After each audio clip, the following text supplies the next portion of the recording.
What's up, guys? Welcome back to another video. Today I'm going to show you how to get your MIDI drums to sound less like shit. Alright, so what we're going to do is we're going to start out with a simple pattern. I'm using Superior Drummer. Looks like this. But what I'm going to show you today can be applied to any drum software you're using, even the stock Logic software. So I'm going to start out with halftime quarter notes, because right now we're at 180, and we'll just do this as like a halftime breakdown type of section.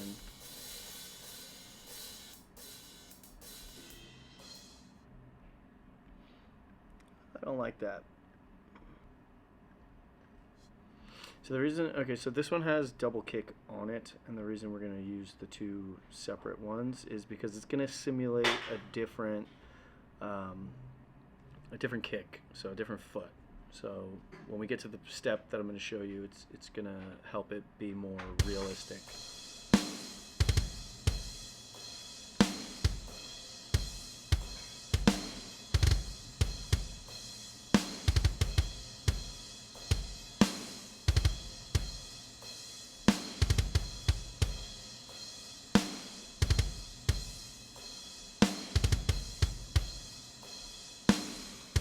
You know what, let's just go full on.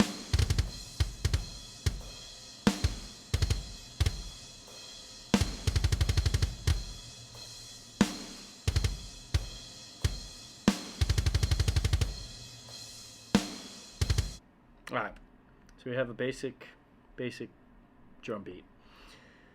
What you want to do, let's take this, we'll Command All, highlight all the MIDI notes.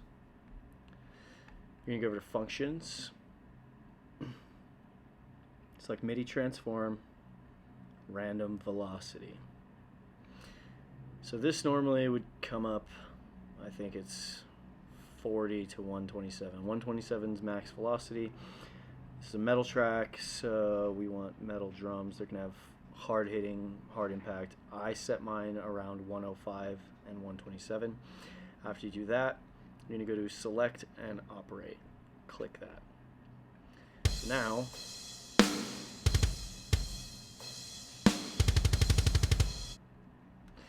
just so you can see, we're going to undo that real quick. I'm going to copy this one, and I'm going to repeat the process. Select all, Functions, MIDI Transform, Random Velocity, select and operate. So now we can compare the two. So this is what it was like before. It's pretty lifeless compared to.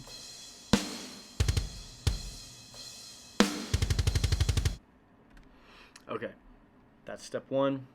Now I'm going to go deeper into this on another video, what I'm about to tell you, but if you notice over here, I have Superior Drummer on the track, and I have this, which normally would say stereo output. Stereo output sends it to the master fader in our mixer, which is over here. This one, stereo out.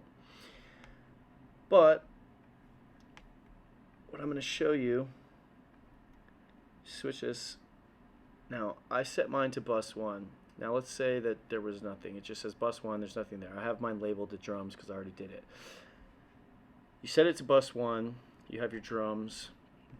I name it down here, so you double click down here and you could name it whatever you want. This is the drum, so I labeled it the drum track. Now, you could do this with stock plugins. Let's just reset this completely. Boom. Okay. I'm using FabFilter's L2. I think FabFilter has amazing plugins, and I highly recommend them. But what we're going to do here is set the limiter. So let's go to the one that's had the velocity change, already sounding better.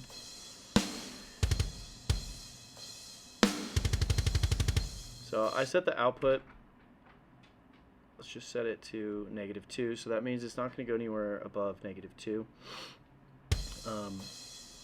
we can increase the gain, which makes it, crazy loud. I'm going to leave it at +5 for right now. The attack is set to a medium slow attack, and the release is a medium fast release. If we go all the way, it's just doing too much. You can hear it kind of getting squished. So I'll bring it back down.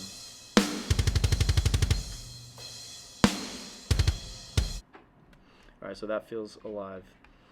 The next thing I'm going to add, I use Joey Sturgis BG drums, but you could use any compressor. For the sake of the video, we're just going to continue on. So typically when this comes up, it's set to tight, 0 compression, output set to 0. So we want to compress a bit, not too much. I think 30% sounds good, but just so you can see, we'll go all the way.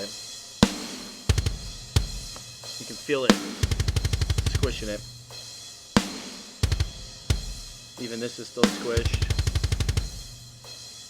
But for this one, around 30, it feels pretty good. So now we can mess with the ratio. So for this one, I like open, but for the sake of the video, we'll go through that.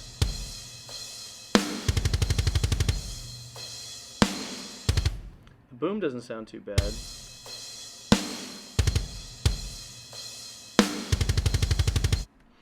But I like open. Now we're going to boost it just a little bit.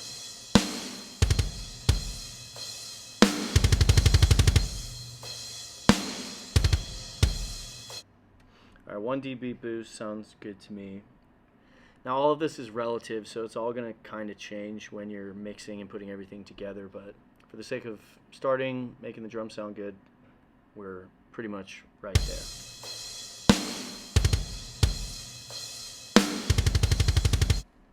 Yeah, I mean that sounds good to me. So what I will go into in another video, if you guys want me to, when we open Superior Drummer, it has its own mixer in here, and this one's set up as a multi-channel, so all of these outs, this is not how it is when you first open it. I've switched these up. The reason I do that is because when we open up our mixer in Logic, we can add these tracks. Now,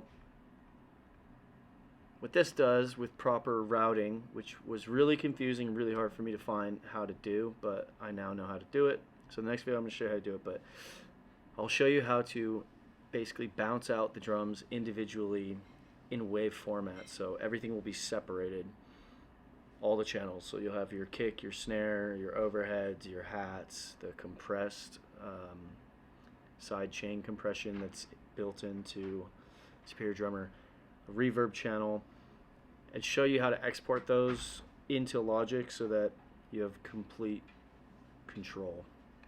So it's going to be the end of this video. I hope you learned something. Some of you might already know this stuff, but a lot of people just starting out, you don't know this, and I'm here to share and help you out. If you like this video, smash the thumbs up, hit the subscribe button, and I'll see you for the next video.